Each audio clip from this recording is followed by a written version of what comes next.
are there waiting. Ah, man, enjoy. Ah, well, disappointment. It's disgrace to one. That's the barrier weapon in your household. Just to make life better for you. I saw that so. So anything you really have a lot, my brother, away from you there, who are trying rubbish will not try. We believe it. We no more. He had a castle in my. I don't want to ask for you.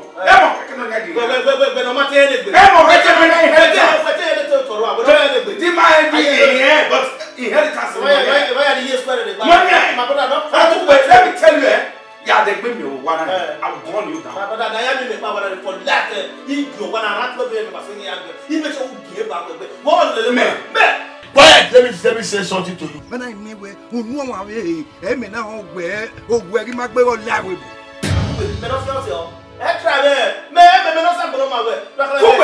Leave ask me when we cut money when you bring it back. Yeah, we may have seen the winner, yes. Yeah, I may have seen the winner. You be Yahoo.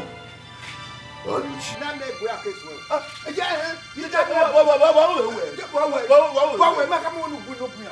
Sabana de Sua, when we are police, I will make sure a policeman can go away and what he has to work because it's not work. One little, we are going to go away this people. As the first one, oh, why anybody you go over? We might go tell Mama, what is it? Tell Mama, I'm not telling you go, bro. See, my brother, I can't bear the boy. They call it, say, well, you girl, when I finish this, we never wear the boy. You see, walk, and you can't come away. I think I thought you were one of it. Who will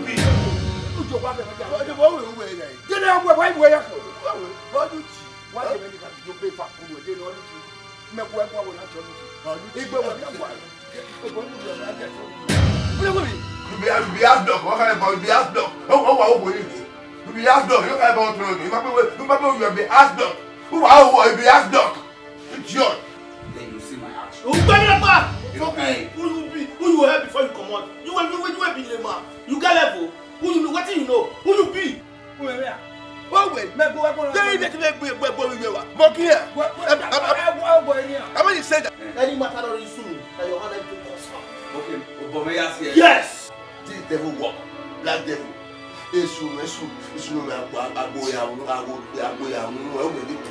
And here, another devil you go it's a problem.